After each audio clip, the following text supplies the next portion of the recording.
Baixa autoestima. Quando falamos em estimar-se, devemos entender bem este termo. Para isso podemos recorrer ao dicionário. Estima, admiração e respeito que se sente por alguém, advindos do reconhecimento de seu valor moral, profissional, etc. Ou seja, o respeito, admiração e reconhecimento de meu valor enquanto indivíduo é a autoestima. Devemos guardar bem esta definição, estas palavras: respeito, admiração, reconhecimento. Se você respeita a pessoa que é mesmo com seus defeitos e qualidades, se admira seus comportamentos, conquistas, superações, talentos, figura e ainda, se reconhece o quanto importantes são suas bases morais e virtudes, você então está com sua autoestima saudável. Isto não quer dizer que esta autoestima seja estagnada, não oscile. Oscila sim. Existem dias ou fases que não estamos muito bem, nos achamos pouca coisa, mas esta fase deve passar e o nosso padrão de estima volta a um nível saudável. É assim que funciona. Quando este padrão não permanece ou se permanece sempre abaixo da média,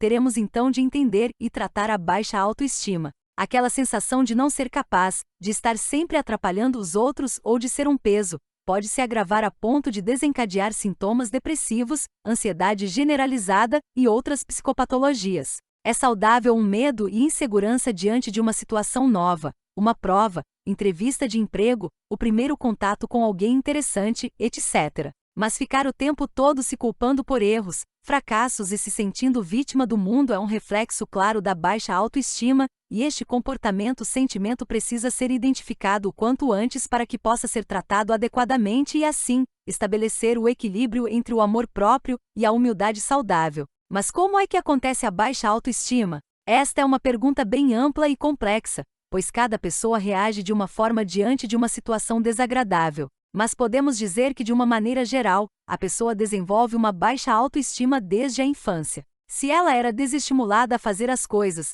se foi uma pessoa hiperprotegida ou muito criticada e desencorajada, ela vai se transformar em um adulto inseguro. Preste atenção. Você nunca faz nada direito. Melhor você não usar esta roupa porque seu corpo é muito feio. Vão te achar ridícula. Ou na festa, deixa seu irmão fazer porque ele sabe. Você não consegue porque é relaxado. Ah, burro. Ah, não vai falar com ele porque você fala muito errado. Ele vai ver que você não entende nada. Frases assim são típicas de uma vida de boicotes à construção do amor próprio da pessoa. E se por um lado existem estas críticas destrutivas, por outro a superproteção vai atuar da mesma maneira. Não, filho, não sai descalço porque você machuca. Não vai morar sozinho porque você não consegue fazer as coisas. Essa pessoa que você namora não gosta de você, não te trata bem como eu trato.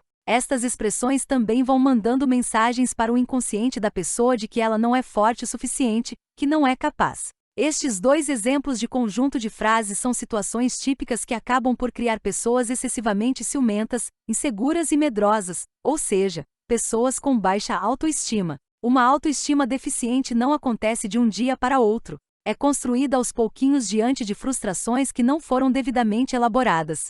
Se a pessoa o tempo todo ouve de alguém que ela admira, geralmente os pais, que ela não consegue, que seu trabalho vai ficar muito feio, que é muito difícil ela conseguir alcançar seu objetivo, ela realmente passa a assimilar a ideia de que é incapaz, incompetente, feia, desinteressante. A ausência de reconhecimento de uma tarefa bem feita ou de um esforço empregado em determinada feita também acarreta uma baixa autoestima. Não que seja preciso elogiar toda vez que a pessoa faz algo, mas se foi nítido que ela conseguiu êxito, que ela se esforçou mesmo não tendo o resultado esperado, um reconhecimento ou elogio vai estimular que ela melhore cada vez mais, que ela tente, se arrisque. Caso você perceba que seus pensamentos são sempre de desvalorização, de inadequação, incapacidade ou a expressão mais usada por você é complicado, não vou conseguir, é muito difícil, se você evita sair de casa por se achar muito feio, ou menos interessante que os outros, é bem provável que sua autoestima esteja lá na unha do dedinho do pé, e é hora de reagir o quanto antes. Em busca da autoestima perdida, existem passos bem simples e objetivos que podemos dar em favor de nosso amor próprio. A primeira coisa a se fazer é perceber se realmente você tem o costume de se auto-boicotar. Perceba quais são seus pensamentos mais frequentes sobre você mesmo. Item diante de uma nova oportunidade de trabalho ou promoção, por exemplo, qual foi seu primeiro pensamento? Item uma pessoa que você acha bem interessante olha em sua direção, ou faz um comentário muito bom em sua rede social e você acha o que disso? O que pensa? Item: as inscrições para aquele concurso público foram abertas e qual a sensação? Qual seu ponto de vista? Perceba como você reage nestas situações. Se nestas 3 hipóteses seus pensamentos foram algo como: eu não vou conseguir mesmo, ou a pessoa só foi educada, ela nunca prestaria atenção em mim, ou ainda, nem adianta eu tentar porque não vou passar de novo, é evidente que você tem baixa autoestima, afinal, você mesmo se colocou de lado, se excluiu. Temos então a conclusão de que sim, sua autoestima está muito baixa. E daí? O que fazer? Uma boa alternativa é buscar uma terapia para entender onde foi que começaram estas conclusões involuntárias de que você não vale muita coisa ou é incapaz. Como surgiu? Como você chegou a esta conclusão? No processo terapêutico é possível também detectar conquistas que você nem percebeu o quanto foram dignas, o quanto foram importantes, desafiadoras e você conseguiu atingi-las. Podemos perceber nesta jornada de autoconhecimento também que não devemos esperar sempre o reconhecimento do outro, que nenhum comportamento nosso deve depender do que o outro vai dizer, mas sim, que a forma como eu ajo é apenas o meu jeito de ser, meu estilo, minha personalidade em ação. Erros e acertos fazem perto do cotidiano de absolutamente todo mundo. Esta independência é libertadora. Não criar expectativas é a fórmula para ousar, para não ficar arrastando o peso de uma culpa de não ser perfeito por aí. Aliás, não existe perfeição no ser humano, pois se houvesse, não seria possível evoluir, melhorar, superar. Se sentimos uma constante desilusão é porque, em algum momento, montamos uma ilusão, não é mesmo? Ilusão é uma mentira, é um fato baseado em esperanças e suposições que não nos ajudam em nada. Ser objetivo no agir e pensar é outro mecanismo fortalecedor da autoestima. Deu errado. O que posso fazer de diferente agora, já? Não passei no concurso? Qual matéria eu senti mais dificuldade para estudar mais e melhor da próxima vez? A pessoa que eu gosto não gosta de mim? É hora de seguir em frente então, viver uma nova fase de vida. O comportamento de devagar sempre, ficar imaginando, buscando culpas ou tropeços a todo instante ou usar sempre o e se, não vai lhe ajudar a acreditar em você mesmo. Muito pelo contrário. Este comportamento deturpa sua visão e seus objetivos práticos. A palavra culpa, por sinal, é algo muito pesado. É como uma âncora que prendemos nos tornozelos, que nos machuca e nos atrapalha o tempo todo. O que temos na vida é responsabilidade, não culpa. A responsabilidade é maleável, permite mudanças, já a culpa, não. Estagna, congela. Em matéria de relacionamentos, a autoestima tem um papel fundamental para uma relação satisfatória e saudável. A pessoa que não se gosta ou não consegue sentir, enxergar seu valor também vai se envolver com pessoas que têm a mesma percepção sobre ela. É caminho certo para relacionamentos abusivos ou tóxicos. Ao se envolver com alguém, jamais deposite expectativas no outro. Não dependa de aprovação, enxergue seu valor próprio. Perceba no outro o que lhe agrada e o que lhe desagrada e o mais importante, verbalize isto. Fale de você, de seus gostos, do que você gosta, do que não gosta.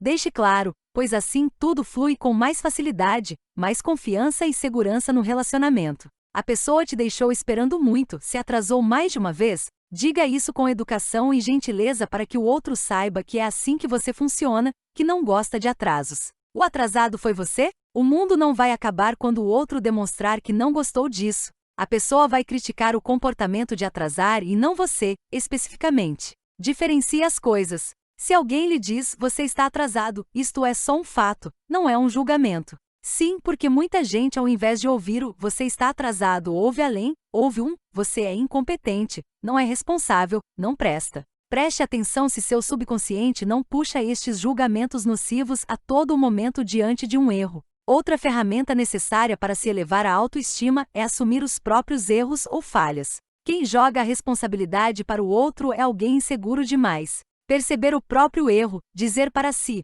ou para o outro, que errou, e que vai buscar não errar novamente é a postura adequada de quem sabe de suas capacidades e está disposto a superar tais obstáculos. Não fique se comparando. Existe aquela expressão, a grama do vizinho é sempre mais verde, e é verdade. Nós tendemos a acreditar realmente que o outro tem uma vida melhor, não tem problemas, que a família do outro vive em paz e harmonia. Mas não é verdade, isto é uma ilusão. Todos têm problemas, têm dívidas e contas a serem pagas, sofrem com os conflitos de família, sofrem com o corpo, saúde. A questão é que ninguém canta suas desgraças. Só mostramos o lado bom. Redes sociais então é um prato cheio para ficarmos viciados em comparar. É um ringue de quem pode mais.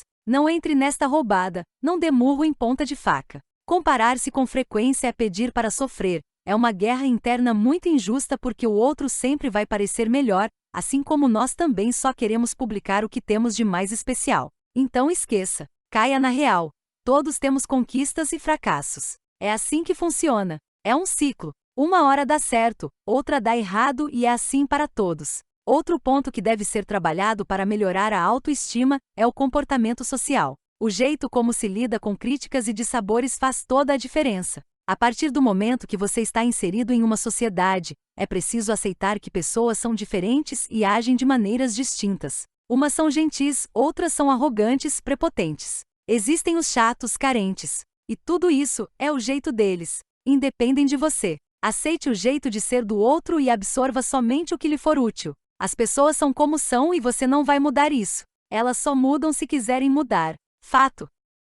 Isto evita que você sofra quando alguém não lhe retribui uma gentileza, um gesto. Cada um age de um jeito muito particular. Apenas faça o que você tem de fazer. O que vem em seguida já não é sua responsabilidade. Por fim, uma questão primordial e absolutamente necessária para quem tem uma boa autoestima é o auto-perdão. Perdoar-se é uma tarefa muito complexa, que exige muito amor próprio. Muitas vezes podemos passar horas, dias, meses e até anos nos condenando por um erro. Perdoamos o outro por coisas muito mais graves, mas na hora de perdoar a nós mesmos, parece que tudo complica, dói, incomoda. Tenha em mente que naquela situação, naquele contexto, com aquela cabeça que você tinha na hora, foi o melhor que você conseguiu fazer. Foi um erro. Sim, foi errado. Mas você já percebeu isso, já não errou mais neste sentido, e hoje, você não cometerá o mesmo equívoco. Foi necessário aquele erro para aprender o que você sabe hoje.